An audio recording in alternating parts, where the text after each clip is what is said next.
We now continue reading the Book of Ezekiel as we are presenting this overview and also the interpretation of various things written there. Pretty much so in these last chapters of Ezekiel we basically have the description of the future temple. So there is no much description that I could possibly add, but we can indeed just at least go over these things and be at least acquainted of the structure that is coming, the nature of that structure, and possibly create our own imagination of what a magnificent temple it is going to be in the world to come. Chapter 42 of the Book of Ezekiel, verse 1. Then he brought me out into the outer court by the way toward the north. And he brought me into the chamber, which was opposite the separating courtyard, which was opposite the building toward the north. So he is describing a building on the north side. Verse 2, facing the length, which was 100 cubits, the width was 50 cubits, was the north door.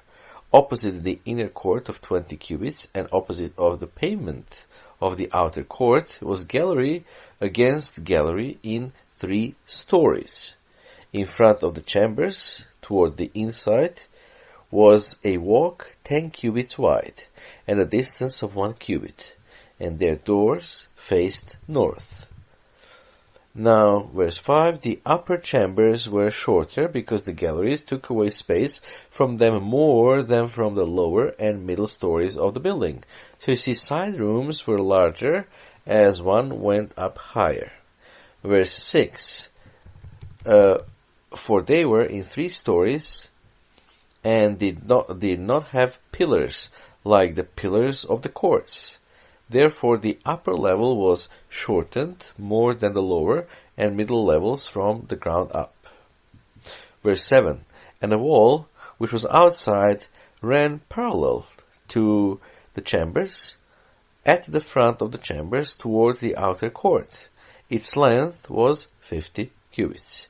The length of the chambers toward the outer court was 50 cubits, whereas that facing the temple was 100 cubits.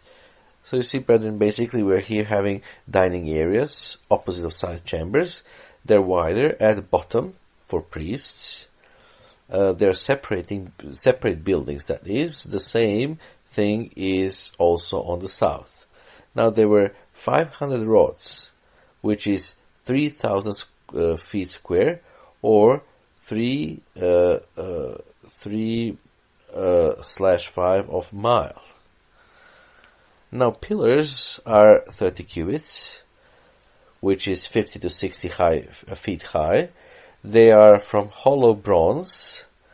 The sand was poured in by Jordan River, which is a great distance from Jerusalem. And they weighed many tons, which is amazing because they had to be transported uphill to Jerusalem. And Ezekiel also describes here the form of the city in verse 9. At the lower chamber was the entrance on the east side, as one goes into them from the outer court. Also there were chambers in the thickness of the wall of the court toward the east, opposite the separating courtyard and opposite the building.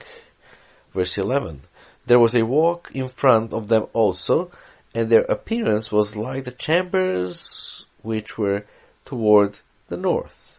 They were as long and as wide as the others, and all their exits and great entrances, that is, were according to plan.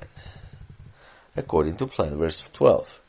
And corresponding to the doors of the chambers that were facing south, as one enters them, there was a door in front of the walk, the way directly in front of the wall toward the east.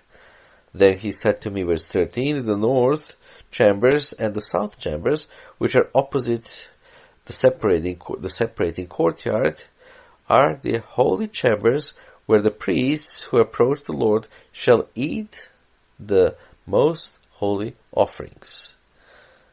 Then there they shall lay the most holy offerings, the grain offering, the sin offering, and the trespass offering, for the place is holy. Now you see, this is what we have just read in verse 13, is dining chamber for the priests where they eat appropriate parts of the sacrifices.